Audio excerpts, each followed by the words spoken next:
Joining us right now, right here on the Rich Eisen Show. I'm pleased to have right here on NBCSN because he precedes us every single day on PFT Live in the mornings. And then the PFT PM podcast I will be recording later on today.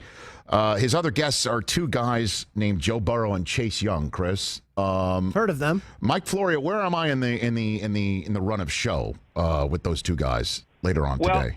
Yeah, we're still working all that out. It's a very delicate process. It is, I'm fragile, Mike. Just be very careful. Aren't we all? We all are to a certain extent. Deep down, Rich, yes. How are you, buddy? I'm good. Good to chat with you. Everybody okay in your world and your family and everybody else out there? Everything's good. Everything's good. I have not left our property for 30 days now, and it's kind of like you get to a point where you want to see how high the streak will go. Like I'm 26 away from DiMaggio, so okay. I really don't want to leave now, and I think the people who live in my town prefer that I not, so it's a good trade-off. Well, look, I don't want to talk about it anymore. I don't want to jinx it. You know what I mean? Like, let's just leave that one there and just keep doing what you're doing, Mike. You know what I'm saying? Oh, I know. Yeah, you start thinking about it too much before you know it. You jump in your car and you just take off and drive down the hill just because it's gotten into your head. So there's a good chance that my car battery is dead by now, so I couldn't leave if I wanted to. I got it. Mike Florio here on the Rich Eisen Show. Let's get into it, sir. You've got Burrow on later. There's no question he's number one overall, unless you think somebody's going to do a YOLO Ditka trade, or you're hearing anything like that at all, or this is just a formality with Burrow. Well, here's the thing. You never know when they're telling you the truth, when they send out the smoke signals that they're not going to trade the pick or the Dolphins aren't going to trade up for the pick. I mean, if anybody trades up, it's going to be the Dolphins, right? The Dolphins have been doing their homework on Joe Burrow. The Bengals have done all their homework on Joe Burrow. And Brian Flores, the coach of the Dolphins, can say all he wants that they don't want to make the investment necessary to move up. And Chris Greer, the GM of the Dolphins, can say the same thing. And the Bengals can say, we're not going to trade this pick. We're using this pick. And then you make an offer to the Bengals that they can't refuse and that they recognize they shouldn't refuse. And frankly, all due respect to the Bengals, that's one of the wild cards here. Will they know when they've been given an offer that they can't and shouldn't refuse? But if Stephen Ross, the owner of the Dolphins, Rich, swoops in, and I've tried to think of the most delicate way to put this, but Ross is either 80 or close to it. You get the Leon Hess dynamic at some point where you say, look, in my lifetime, I want to have a franchise quarterback. And we have squandered draft picks time and again over the course of my ownership of the team. So what if we have to throw another pick or two onto the pile to get the Bengals to say yes to this? And if they're doing that behind the scenes, they're not going to tell us that. That's my point. It looks the same from our perspective, if it's happening or if it's not happening. So if anything happens with Joe Burrow, other than him going to the Bengals, it's going to be out of the blue at some point in the next 3 days. A trade is done, and it shocks us just like when the Falcons moved up to number one with the Chargers 19 years ago to get Mike Vick. Well, I mean, I looked it up. Stephen Ross is 80 in about 3 weeks' time, and a great reference of the old Jets owner, Leon Hess, who, I just had flashbacks of Kotite and things like that that I need to just get through for the moment. But you make a very valid point, Mike, in that the Dolphins need to do it and do it now in many ways, but why wouldn't that still be Tua? What are you hearing right now? And you want to talk about smokes and screens? My gosh, you're either hearing Tua's fallen because nobody really believes his medical until they can actually put their hands on him, or they're just saying all that because they think he's as special as everybody thought he was the minute he looked off a safety against Georgia. What do you think about that, Mike? One last thing about Burrow and Ross, because it dovetails with the Tua stuff. Sure. I caught wind very early on in the process that Ross absolutely loves and covets and wants Burrow, and I heard it in a way that passed through my BS filter, because when it comes to pre-draft rumors, your BS filter has to be extremely thick and very selective. When I started hearing, for example, Rich, that Tua is potentially going to slide out of the top 10, my first thought was, well, the team that's holding the 11th overall pick is putting this out there, because that happens. If you love a guy, you put bad stuff out there in the hopes that he slides down the draft and you can draft him. If you don't like a guy, you put out all sorts of good stuff so some sucker out there picks the guy that you don't want anyway, and it pushes someone that you do want farther down the board. But I started hearing from way too many people that Tua is going to slide out of the top 10. Now, all it takes is one team. But I've heard from too many people that he's going to slide because the doctors employed by the teams cannot put their hands on Tua, cannot personally observe him. And the teams are concerned, Rich, that the doctors who are accountable to us can't tell us everything's fine. We don't care if the doctor that has been treating Tua for the last 3 years says he's fine, because, of course, he's going to say he's fine. And there are different definitions of what is and what isn't fine. The doctor that's been treating Tua for the last 3 years could testify under oath and pass a polygraph test that he thinks or she thinks that Tua is fine. But the team doctors are the ones that ultimately have their ongoing ability to work for those teams riding on the accuracy of their assessments. And without that ability to check out that hip, without that ability to check out whatever else on him may not be 100%, it's going to be hard for someone to pull the trigger. And I'll repeat what a GM told me back when Tua got hurt. 3 years in college football, 3 lower body injuries, and you're talking about a much greater degree of physicality and roughness, and you have to assume that that trend is going to continue when he gets to the NFL. And for a guy who's fairly mobile, that's not a good sign. So I feel bad for him that he can't get properly checked out ahead of time, but those are the circumstances, and I think it could result in him sliding out of the top 10. And then there's Jusin Herbert then that would move up maybe just because of that, or the rumors that the Dolphins like him or other teams do like him is actually valid. What did you make of the report that the Giants' Joe Judge had a chat with Herbert? What the hell is that all about? Well, it's simple, and we've seen this happen before. We've seen it happen with great quarterbacks in the top 5 when there's a possibility for a trade. Even if the team that's holding the pick doesn't want him, the more you know about that guy, because if somebody trades up with the Giants at number 4, they're not trading up just so they can brag, hey, we picked up the 4th pick in the draft. Now who the hell do we take? They're coming up to get somebody, and they're most likely coming up to get Justin Herbert before the Dolphins can get him. So if it's the Chargers at 6 or the Panthers at 7 who are going to be negotiating with the Giants, the more the Giants know about Herbert, the better suited they're going to be, Rich, to negotiate in a meaningful way, because you are trading that player to the Chargers or the Panthers. You're not trading that pick. So you want to be able to say, oh, hey, we've studied the film and we've talked to him, and no, we think he's worth more, and here's why. You know, ultimately it could be the Dolphins who do a flip-flop, 4 and 5, just to keep the Panthers or the Chargers from taking that 4th spot. But I think that's why the Giants are doing what they're doing. They've got their guy in Daniel Jones. They're not going to supplant him with a top 5 pick at quarterback 1 year later. They want to be ready, though, in the event that these negotiations happen for somebody who wants to jump up and get Justin Herbert. And you know what? The Giants may not get the chance, because maybe the Lions will be the team that slides down for one of these teams that would like to go get Herbert. I love it. So it gives them the ammunition to ask for more if they know just how good the kid is. That's what you're saying. As a result of their research, they say, boy, we wish we didn't know these things.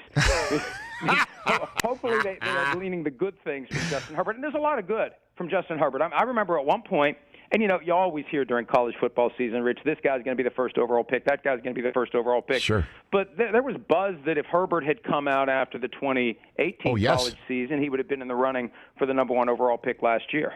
Yeah, and that the Giants were disappointed that he decided to stay in Oregon and that they were sitting there 2nd overall. They might not have taken Saquon Barkley if Herbert was in right then and there. I heard the same thing. That was real, right? A couple of years ago? I mean, look, who knows? But right. But there was a time, just like there was a time where Tua was regarded as the number 1 overall pick for this year, there was a time where Herbert's name had bubbled up, and that's happened time and again. Who would have ever dreamed that Joe Burrow was going to be the number 1 overall pick a year ago? Mike Florio of Pro Football Talk on NBC, SN every single day preceding us, and Mike Tirico's show, and then, of course, obviously on podcast form, and then at Pro Football Talk on Twitter, right here on the Rich Eisen Show.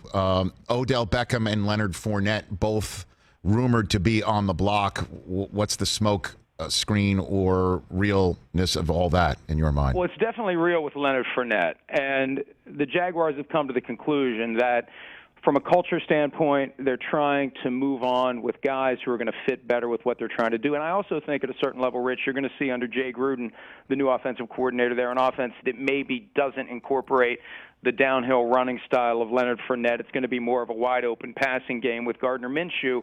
But now they need to find somebody who will take him for 1 year, $4.1 million, with the ability to pick up an option for 2021, which would be $8.48 million, for a guy that had 1,674 yards from scrimmage last year. And there's so many people out there, when they hear Leonard Fournette, they initially make a face. It's like, he had 1,674 yards from scrimmage last year for a team that had a work-in-progress passing game from Nick Foles to a rookie sixth-rounder, and then back to Foles, and then back to the rookie, and through it all, Fournette had his best season in football really since his freshman year at LSU, where we all were like, hey, Leonard Fournette may be the first overall pick in the draft at some point.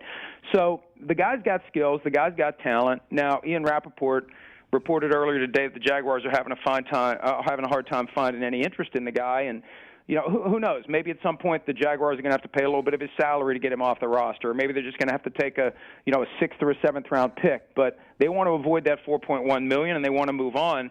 It's just going to be hard for them to get value, apparently. But I don't know. The Steelers are the kind of team where if it came out the Steelers traded for Leonard Fournette, we would say, like I said when they got Minka Fitzpatrick last year during the season, damn, I wish I would have thought of that ahead of time, because it makes sense. I mean, doesn't it make sense to see Leonard Fournette in black and gold doing the Jerome Bettis thing and just pounding between the tackles and giving Ben Roethlisberger the help that he doesn't have now that Le'Veon Bell's gone? No doubt about it. No question. And James Conner there, too, in the role that he was in with Bell, right? Just put Fournette in the Bell cow role, right? And let Conner get in there in a way that he has not been able to stay healthy. That makes such sense to the point where why in the hell would it happen, right? Yeah, well, exactly. And I suggested yesterday the Chiefs should be at the front of the line, and right. And a lot of Chiefs fans went crazy. It's like their leading rusher last year was Damian Williams with 498 yards. He got 90 of those yards on one play against the Vikings. You take that play away, he had 408 yards for a team that has such a great passing offense that the running lane should be wide open for a running back. They spent $3 million on LaShawn McCoy. He didn't have 500 rushing yards last year. So if you're going to spend $3 million on LaShawn, $4.1 million on Fournette, and you put him with the Honey Badger, Tyrann Mathieu, they grew up in the same neighborhood in New Orleans. If Leonard Fournette's a pain in the butt in Jacksonville, he's going to be the opposite of it if he's got Tyrann Mathieu's influence all the time.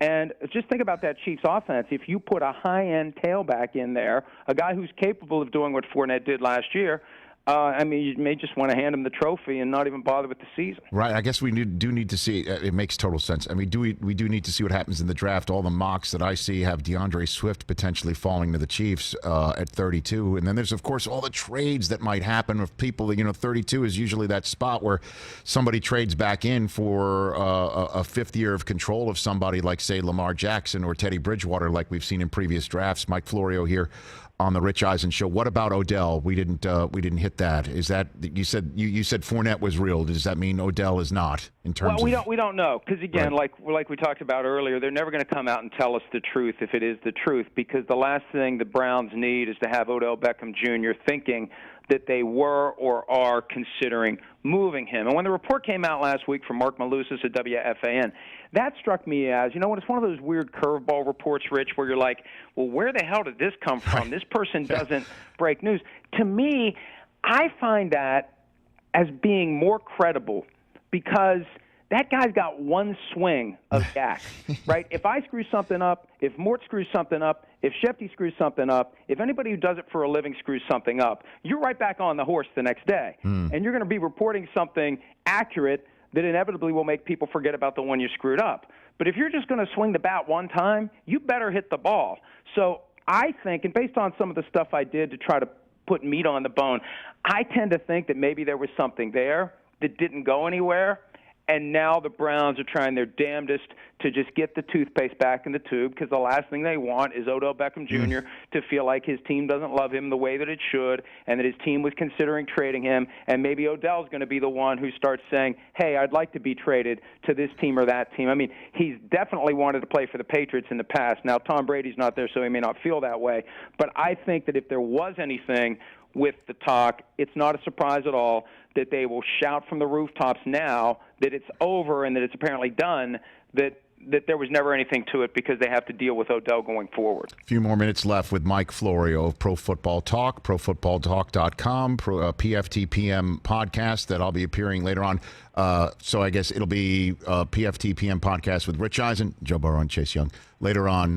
That you can take that all in. You can promote it however you wish, Mike. When it all comes down to it. The big 36 font, Rich Eisen, Thank you. and then we'll use 9 point for Burrow and 8 point for Young. You know, that's respectful, and I appreciate that. So the trade up, trade down, 72 hours before the draft, most likely to trade up, most likely to trade down would be fill in the blank. Seattle most likely to trade down because they always do. Right. Right? They always do. That's right. It's like every year that John Schneider's been the GM, they found a way to trade down. Trade up, I really don't know. I mean, there's been talk, and Peter King's got a great mock draft in Football Morning in America where the Chiefs maybe trade up to get Henry Ruggs, the receiver from Alabama. The Patriots maybe trade up to get Tua. If and when he slides out of the top 10, maybe the Patriots are the ones that are putting out the rumors that he's going to slide out of the top 10 so they can go up and get their new quarterback. But to trade up, you know, the Falcons have done it before. And here's the thing. The Falcons have done it before when they were rumored to be trying to do it. So whenever there's a rumor that the Falcons are thinking about trading up, I take it seriously because for whatever reason, Thomas Dimitroff strategically has no problem with getting the word out that he's looking to trade up because maybe that's the way to eventually find someone who will say yes when you've made sure everybody knows that you're thinking about trading up. So I think Peter said that they're looking to trade up to get a corner. So I guess if I had to pick one, I'd say the Falcons because they wouldn't try to hide it. They just go ahead and make sure everybody is aware of it. And then just touching on the Patriots, I mean, shoot, we can spend between now and forever trying to read tea leaves with Bill Belichick. The sense that he will not go into 2020 with his quarterback room as currently constituted seems to be a prevalent one. Where do you stand on this, Mike Florio? Well, when I hear Devin McCourty and Stephon Gilmore and Matthew Slater, who's currently now the longest tenured Patriot since Stephen Gostkowski's not coming back, they all praise Jarrett Stidham, what he did at practice, what he did to help make that defense as good as it was last year, challenging them every single day. It's hard for me not to think that there's a sufficient level of comfort within the organization that Stidham can be the guy. 20 years almost after Tom Brady got the reins as a second-year guy, Stidham may be the guy who gets the reins. Now, look, it all may be part of an elaborate effort to keep us all confused as to what they're thinking about doing during the draft, and I would expect them to draft a quarterback at some point during this process, but the idea of trading up to get Tua or making a big swing in round one at a guy who would instantly become the starter, I have a hard time processing it and accepting it, but, you know, that just shows the genius of Bill Belichick because you never know what the guy's going to do, and I think he likes it that way. Okay. And then the final, I guess, quarterback piece, unless there's another. Do you think there's a fifth after Jordan Love? And let's take it starting first, what Jordan Love, where he may wind up and who might be that fifth quarterback sneaking in. Yeah, look, I don't know that we're going to get 5 or even 4 in the first round. A lot of people, and again, who knows who's putting it out there and who knows who's trying to get Jordan Love to slide. But when you mentioned earlier, Rich, the possibility of someone trading back into 32, and as you remember perfectly, the Teddy Bridgewater move, the Lamar Jackson move, maybe that's the Jordan Love spot. Right, he makes it all the way through round one, and then there it is at number 32. Somebody calls the Chiefs and says, "All right, we've got an offer for you, and we're going to grab Jordan Love, and we're going to control him for the next 5 years." So, to me, that's a very intriguing spot. Okay, Mike, appreciate the time. Thanks for the call. I will chat with you later today. I will be zooming in for those scoring at home from the right side of my desk. And then, you know, I have, just so you know, I've got books behind me. Haven't read a single one of them in a very long time, but it makes me look like I'm well read. And that's the way I roll. As you know, all of our colleagues have been rolling that way from their Hey, one of the offices. things about this pandemic that has been fascinating, any cable news channel, any sports channel, you get to see those backgrounds and you get to try to psychoanalyze the person based upon everything that's behind them. Yes. And it's been like an unexpected, I never thought I'd have this access into someone's home before and see their choices. But I'll be ready to scrutinize your choices. Yes, I'll have a photograph of me with my kids behind me because I want to give off the impression I'm Father of the Year. And then all these books that I haven't read to make it seem like I'm well read. I'm just putting it all out there. But that's where I'll be zooming with you later on. I look forward to it. Well, you will see me with a guitar behind me that I can't play. Is that right? What guitar is that?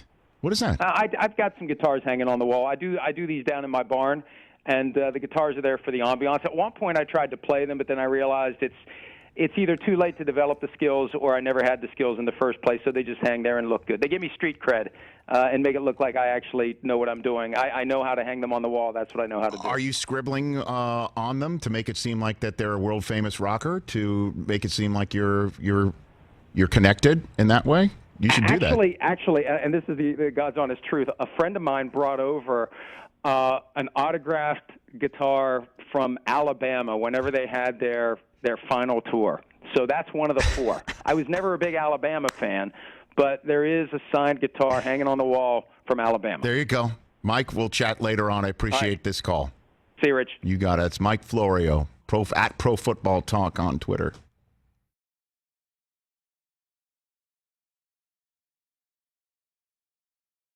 Hi, I'm Mike Tirico, and thanks for watching. Make sure to hit subscribe for the latest news and highlights from NBC Sports.